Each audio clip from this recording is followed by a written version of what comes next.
everything you said, Matt, I think ties into actually answering some of the bear case. So Rishi Sunak, the PM of the United Kingdom, is going to a baseball game with Alex Karp. So the question for the panel is, are we getting this fucking NHS deal? Do you think we're getting it, or are you still a little concerned? Chris, you, then Dom, then Matt. Go ahead.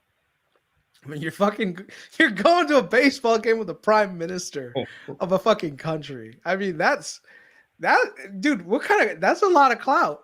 That is a lot of clout. So yeah, I think it happens. Dom? Yeah, I mean, yeah. They can't afford it to not to. It's already embedded. What are you going to replace it with?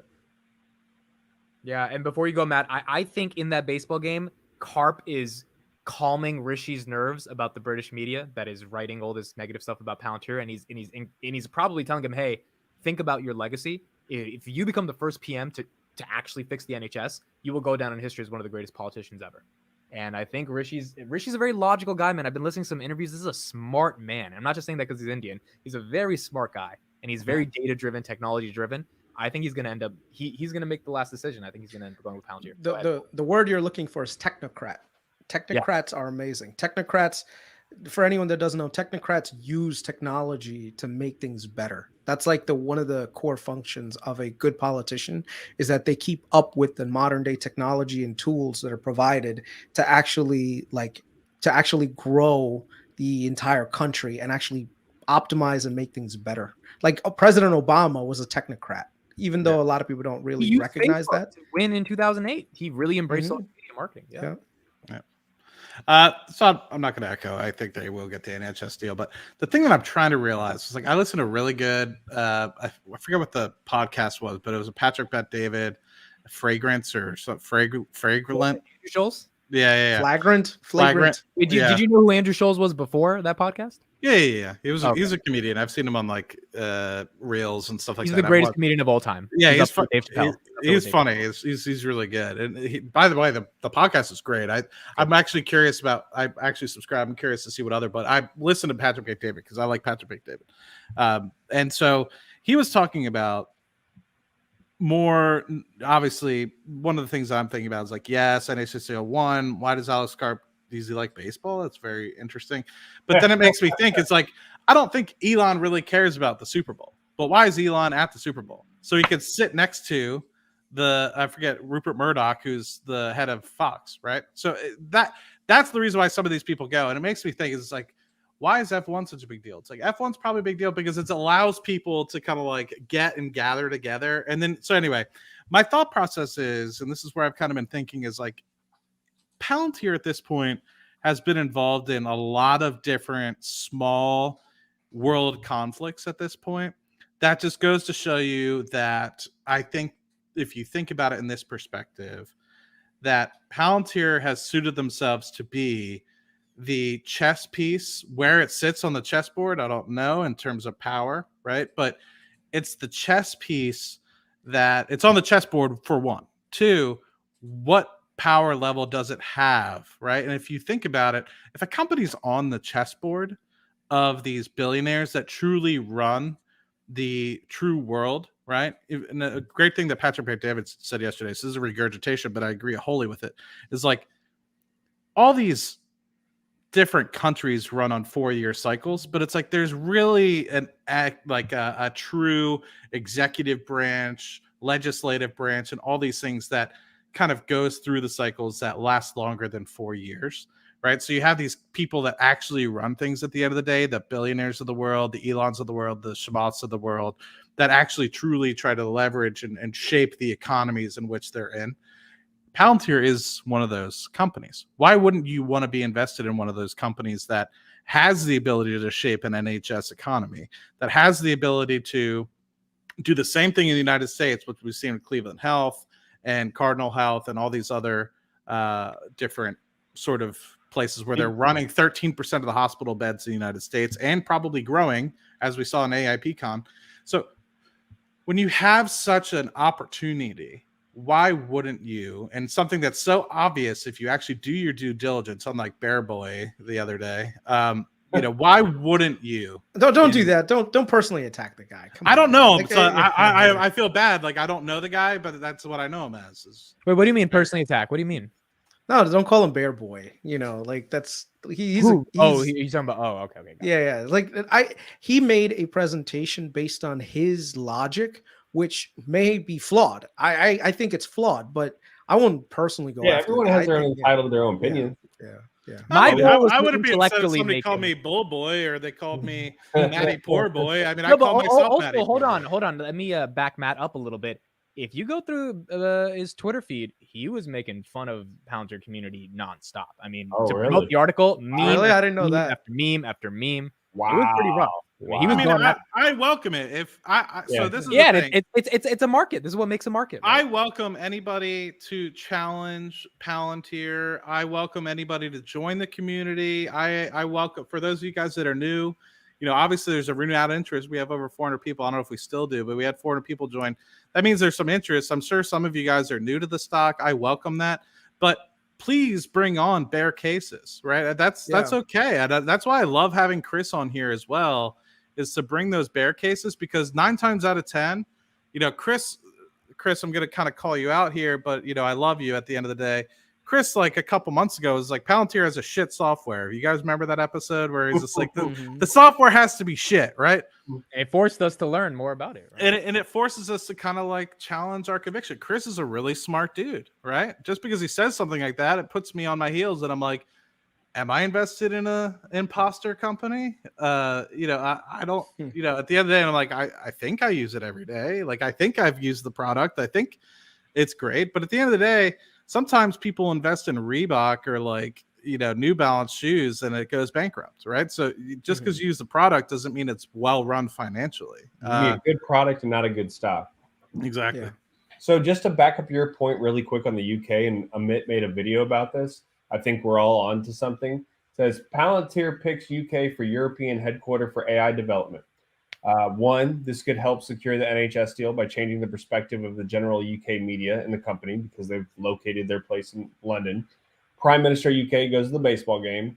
I assume that they're going to be talking about how they're helping Ukraine through this time, and how they're going to be helping a lot of European countries.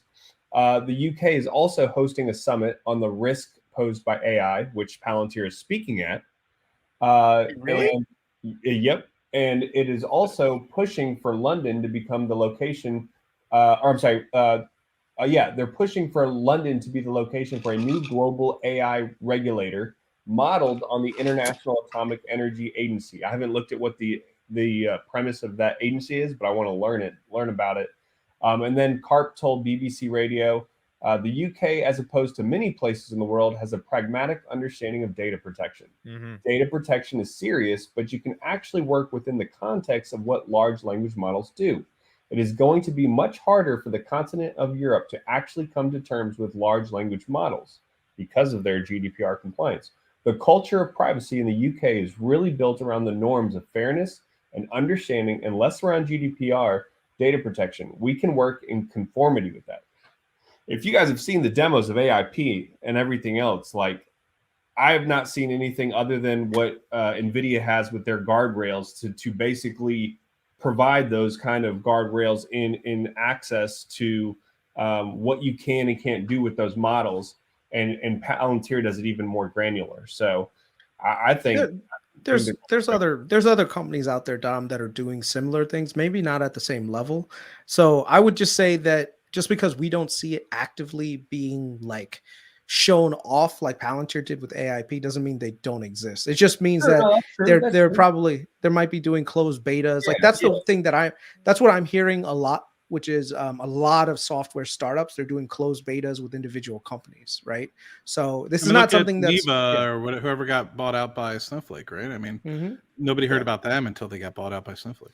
Yeah, but those were formerly Google engineers that made a search algorithm thing. So there, like I said, I think the thing is when you don't necessarily hear about a technology platform being developed, and the only ones that you hear about are the ones that are out there, people think that they're the only ones that can do it, right? Where I am always like, okay, who else can do what they're doing?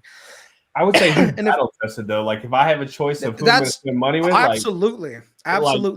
You're bringing my soldiers back home. I'm going with you. That is the one thing you cannot deny. You have an active war zone that's being utilized and they're doing at it, and versus a startup which is just trying to create a product around it. So no, in that respect, I think you're absolutely right.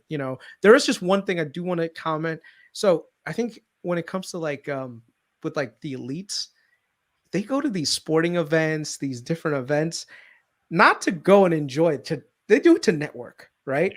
Now, I don't know if you saw this, maybe Dom, you saw, but Lisa Su was at F1 at one point, and Really? they didn't recognize her. Like, it's funny because they were just treating her like, oh, who are you? Get off the thing. Just check it out. It's funny. Else I can learn for you. Excuse me, ma'am, do you speak English? Yes, I do. Well, you're Marty's random person, the first one of the year. How are you and what are you doing on the grid? I'm doing great. I'm with AMD, so we're sponsoring the Ferrari car. Okay, yes. So we're right. So you got VIP access. Look, you've got access everywhere by the looks of it. So that's the secret. Become a sponsor of Ferrari. Yes, thank you. It's great. Fantastic. All right, good to see you. Back to you. Now, So humble. So humble. What an Disrespectful, idiot. bro. What an idiot. Do you speak English? Wow, that's crazy. Wow, so offensive. yeah. Well, I mean, whatever. She took it in stride, but He did the it. point is, She was very classy. with it. Is Lisa Sue a billionaire? Oh yeah. yeah. Oh, Hell that's yeah. Fuck, bro. She was like, motherfucker, you know how much? Yeah. Well, remember this was 5 years ago. Okay, 5 years ago, AMD was not as. I mean, they got big, but they're not. They were still recovering. Okay, but the point is that this is how you build relationships, right? Because not only does she get in touch with Ferrari as a sponsor for them, but there's other sponsors that were there at the same time, right? So that's how you network with people that you do with the sports teams and with all this other stuff. So it's just very interesting. So that's the question that people are asking. Well, why does Alex Karp takes Richie Sunak to a baseball game? Well, guess what? That's where the skyboxes are. That's where all the deals are actually done. I'm telling you, there's more deals that close at a strip club and at a bar and at a restaurant than there are in a boardroom. Okay, that's just how it is. You had to go there. Yeah, you go to the boardroom to basically sign paperwork. You go to the strip club to talk about like how everything is going to actually be. Because that's just how business works, man. Yeah, because you think about it, how many different layers, like when you're in a boardroom, how many different layers of different apartments and God knows what are in the boardroom, right? And then you get to, it's like, okay, me and you, let's just go have a drink. Let's, just like Carl Icahn talks about, right? Like just hash it out. Yeah, he hashed it out. He went to the bar with that one guy in Tennessee or Oklahoma or whatever. It's just like, what do these guys in New York do, right? And he's just like, they don't do anything. I don't need them. And they fired them all. And look, it was a ghost town, right? So it's I think people don't give that credit enough. Yeah. I've talked to some people high up at undisclosed oil company, and they say it's not really about what you do physically in terms of work. When you get to that sort of level, it's more about the partnerships that you're building and how you're helping shape the economies, which is more talk and more kind of like behind the door handshaking, right? I'm not talking about like how it's shady or anything like that. It's more about who you can collaborate with, who you can help, who you can compromise with to make things happen, rather than actually being like, oh, let's get our finger on the opening the choke button so we can make more oil today. It's like, you're not doing that as a CEO. So it's huge to go to these events. And it's always funny, like when you're like, oh, so-and-so's in the building, and you're like, why the hell is Elon Musk at the Super Bowl? The guy, I guarantee that guy hasn't watched a football game in his entire American life, right? He's probably watching soccer or maybe Formula One rather than anything, but he's there to sit next to Rupert Murdoch, right? And same thing with all these other world events that you kind of see. It's like, I'm curious who's in the paddock when you go to some of these countries and F1. It's like, you're not there in the paddock for no reason, right? You're sitting in the Formula One paddock in Ferrari to meet Alex Karp or to meet Sham or to meet other folks that help sponsor the car, which I'm surprised Palantir doesn't have a bigger sticker on Ferrari. I mean, can you put that comment, the Japanese comment? That is so true. Koreans are like that too. If you ever want to deal with the Koreans or the Japanese, dude, they don't start with, hey, let's go over the deal points. No, you gotta have like the proper like environment. Talk to them, have them understand you, because they will not work with you unless they like you, because they know that whatever you are like, they will get that because you are the leader of that corporation's culture. And if your culture is not aligned with theirs, They're just like, look, whatever you're selling is not going to work. One of the great things about Palantir is that, dude, the Japanese love him, right? So you can tell Karp knows how to love freaking Karp. deal with the because of his philosophy, right? His Yeah. philosophy. It's not, hey, we need to get this number this quarter. It's the Japanese work on a horizon that I think their short-term planning, I think somebody told me, is 20 years. That's how short they That's why they plan all for. live so long, bro. Yeah. And so when you think about it, it's like that's Palantir's MO, right? That's Palantir's culture. And so that's why they fucking love it, right? Because Palantir is not talking about something like, oh, we need to get this out this quarter. We need the revenue to be great this quarter. Palantir doesn't give a shit. Palantir is like, Karp probably doesn't even want to give a 5-year number, but they made him, right? They're probably like, look, he probably wanted to give a 10-year target horizon when he gave that revenue number in late 2021, and they were like, sake hey, and sushi. That sounds the good. business, the investor relations was probably like, well, we need to do at least something, we need to give these, like, I'll give you a 2025 target. How about that? Yeah. But the Japanese are the Japanese are just very, very careful with who they get in bed with. That's just it's just their corporate culture that's like that. They don't, if the Japanese are throwing money at you, trust me, it's a good product, but more than that, you have the right culture to fit in with their business. And I agree 100% what you just said, Matt. Their short-term horizon is 20 years because they plan shit like Sony, if you work with Sony doesn't like deal with you for the next 5 years. They're like, no, we are partners for the next 20. And it makes me think, like, why hasn't Chris? God, like I've been wondering this. Like, they were so quick to go to the Prius and make, like, Toyota was so quick to make the Prius and EV kind of like hybrid sort of vehicles. Why haven't they jumped on like full? Like, why isn't Toyota like full EV, right? And it makes me think because they have hydrogen cars, right? So hydrogen, I think a lot of people don't talk about, but a lot of big oil companies are investing in hydrogen because it's very much better used for industrials, planes, long carrier for shipping. And that's it's like, also a weakness. That's also the Japanese weakness in that when they invest in something, they invest in shit and they will make it work. Whether it works or not, they're not dynamic. Like, one of the things about American culture for us is that we're dynamic. If something doesn't work, we'll throw that shit out the window and go with the new thing, right? The Japanese don't do that. When they set a cultural mindset on something, they go with it. They'll do every single thing possible to make that specific thing work, and eventually they'll turn their attention somewhere else. That's just how they are. That's just their corporate culture. Whereas the US, we're a lot more dynamic, but that's also one of our key strengths because that's also what makes us innovative, right? Where we don't mind failing fast. The Japanese, failure is not in their culture. Like, their idea of failure is, I'm not going to demonstrate, so just saying, like, they do not want to fail. So in accepting failure is really, really difficult for the Japanese, so they will trudge on with what they have. And like I said, sometimes it works really well because it gives a long-term, horizon, but it also means that they won't pivot. And yeah, they could be missing out on something new that comes up. Like, you want to know the funniest thing? Japan, Yahoo Japan. You know how many people still use Yahoo Japan, which is fucking crazy, right?